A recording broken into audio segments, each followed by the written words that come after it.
आप सभी भक्तों को राधे राधे, जय श्री कृष्ण। रोजाना ऐसी और भी श्रीमद् भगवद गीता की वीडियो देखने के लिए सब्सक्राइब करें हमारे चैनल श्री गौरी गिरधर को और बने हमारे यूट्यूब परिवार श्री गौरी गिरधर का एक हिस्सा।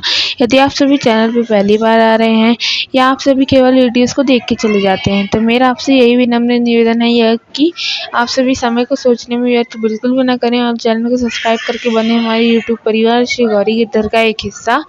और क्योंकि आगे भी आपको इस चैनल पे ऐसी और भी भगवान से जुड़ी अच्छी अच्छी बातें जानने को मिलने वाली हैं, तो देर ना करें, चैनल को सब्सक्राइब करके बने हमारी यूट्यूब परिवार श्री गौरी गिरधर का एक हिस्सा। आज से हम अध्याय 4 कर्म संन्यास योग को पढ़ना शुरू करेंगे। चलिए पढ़ते हैं आज के इस पहले श्लोक को। श्लोक नंबर 1, अध्याय 4 कर्म संन्यास योग। श्लोक नंबर 1। श्री भगवान अनुवाच एवं विवस्वते योगं प्रोक्तवान अहम अव्ययम विवस्वान में मनवे प्राह मनुरिक्ष्वा कवे अब्रवीत। श्लोक का अर्थ होगा, श्री भगवान ने कहा, मैंने इस अविनाशी योग को विवस्वान यानी कि सूर्य देवता से कहा यानी कि सिखाया। विवस्वान ने मनु से कहा और मनु ने इक्ष्वाकु से कहा। इस श्लोक की व्याख्या होगी, जैसे कि इस अध्याय की प्रस्तावना में कहा गया है। भगवान यह स्पष्ट करते हैं कि अब तक उनके द्वारा दिया गया उपदेश नवीन न होकर सनातन वेदों में प्रतिपादित ज्ञान की ही पूर्ण व्याख्या है। स्वस्वरूप की स्मृति से स्फूर्त होकर भगवान घोषणा करते हैं कि उन्होंने ही सृष्टि के प्रारंभ में इस ज्ञान का उपदेश सूर्य देवता यानी कि विवस्वान को दिया था। विवस्वान ने अपने पुत्र मनु, जो भारत के प्राचीन स्मृतिकार हुए, को यह ज्ञान सिखाया। मनु ने इसका उपदेश राजा इक्ष्वाकु को दिया, जो सूर्यवंश के पूर्वज थे।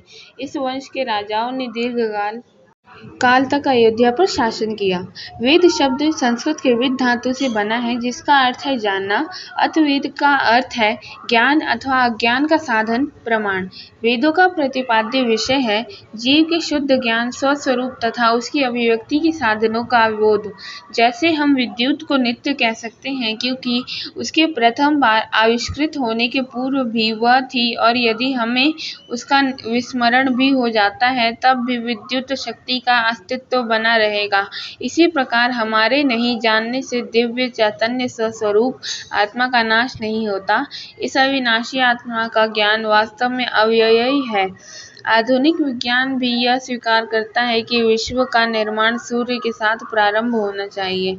शक्ति के स्रोत के रूप में सर्वप्रथम सूर्य की उत्पत्ति हुई और उसकी उत्पत्ति के साथ ही यह महान आत्मज्ञान विश्व को दिया गया। वेदों का विषय आत्मानुभूति होने के कारण वाणी उसका वर्णन करने में सर्वथा असमर्थ है। कोई भी गंभीर अनुभव शब्दों के द्वारा व्यक्त नहीं किया जा सकता। अतः स्वयं की बुद्धि से ही शास्त्रों का अध्ययन करने से उनका सम्यक ज्ञान तो दूर रहा, विपरीत ज्ञान होने की संभावना अधिक रहती है। इसलिए भारत में यह प्राचीन परंपरा रही है कि आध्यात्म ज्ञान के उपदेश को आत्म अनुभव में स्थित गुरु के मुख से ही श्रवण किया जाता है। गुरु शिष्य परंपरा से यह ज्ञान दिया जाता रहा है। यहाँ इस ब्रह्म विद्या के पूर्व काल के विद्यार्थियों का परिचय कराया गया है। श्लोक नंबर 1। एवं परंपरा प्राप्तमिमं राजर्षयो विदुः सह काले नेह महता योगो नष्टः परंतप। इस श्लोक का अर्थ होगा, इस प्रकार परंपरा से प्राप्त हुए इस योग को राजर्षियों ने जाना, परंतु हे परंतप, वह योग बहुत काल यानी कि के अंतराल से यहाँ यानी कि इस श्लोक में नष्ट प्राय हो गया। इस श्लोक की व्याख्या होगी, वेदों में प्रवृत्ति और निवृत्ति मार्गों का उपदेश है। इस योग का परंपरागत रूप से राजर्षियों को ज्ञान था, परंतु लगता है इस योग का भी अपना दुर्भाग्य और सौभाग्य है। इतिहास के किसी काल में मानव मात्र की सेवा के लिए यह ज्ञान उपलब्ध होता है और किसी अन्य समय अनुपयोगी सा बनकर निरर्थक हो जाता है।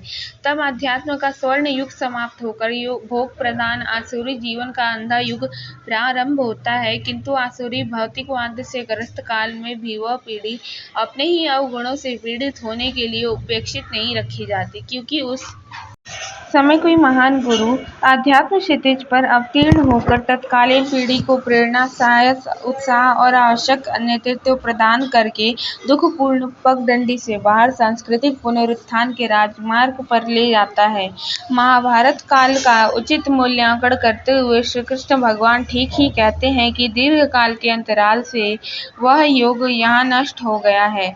यह देखकर कि इंद्रिय संयम से रहित दुर्बल व्यक्तियों के हाथों में जाकर यह योग नष्ट प्राय हो गया है, जिसके बिना जीवन का परम पुरुषार्थ प्राप्त नहीं किया जा सकता। भगवान आगे कहते हैं, श्लोक नंबर 3, यह आज की इस वीडियो का अंतिम श्लोक होगा।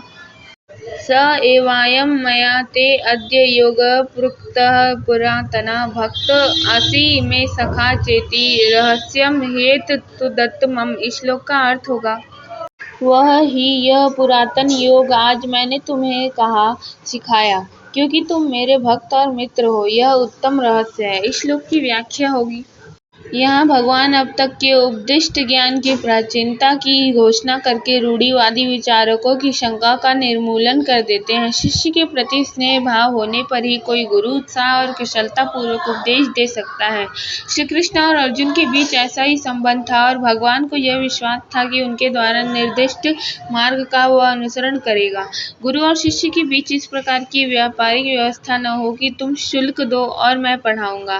प्रेम और स्वतंत्र मित्रता और आपसी समझ के वातावरण में ही मन और बुद्धि विकसित होकर खिल उठते हैं। आत्मा अनुभव का ज्ञान प्रदान करने के लिए आवश्यक गुणों को अर्जुन में देखकर ही श्री कृष्ण कहते हैं कि उन्होंने इस योग का ज्ञान उसे दिया। यहाँ इस ज्ञान को रहस्य कहने का तात्पर्य केवल इतना ही है कि कोई व्यक्ति कितना ही बुद्धिमान क्यों न हो, फिर भी अनुभवी पुरुष के उपदेश के बिना वह आत्मा के अस्तित्व का कभी अभ्यास भी नहीं पा सकता। समस्त बुद्धि प्रवृत्तियों को प्रकाशित करने वाली आत्मा स्वयं बुद्धि के परे होती है। इसलिए मनुष्य की विवेक सामर्थ्य कभी भी नित्य विकारी आत्मा को विषय रूप में नहीं जान सकती। यही कारण है कि सत्य के विज्ञान को यहाँ उत्तम रहस्य कहा गया है। किसी के मन में यह शंका न रह जाए कि भगवान के वाक्यों में परस्पर विरोध है, इसलिए अर्जुन मानो आक्षेप करता हुआ प्रश्न पूछता है। आगे अर्जुन ने क्या प्रश्न पूछा, ये जानने के लिए मिलते हैं अगले वीडियो में। तब तक के लिए राधे राधे, जय श्री कृष्ण। वीडियो अच्छी लगे तो चैनल को लाइक शेयर सब्सक्राइब जरूर करें और कमेंट में राधे राधे लिखना बिल्कुल भी ना भूलें। राधे राधे, जय श्री कृष्ण।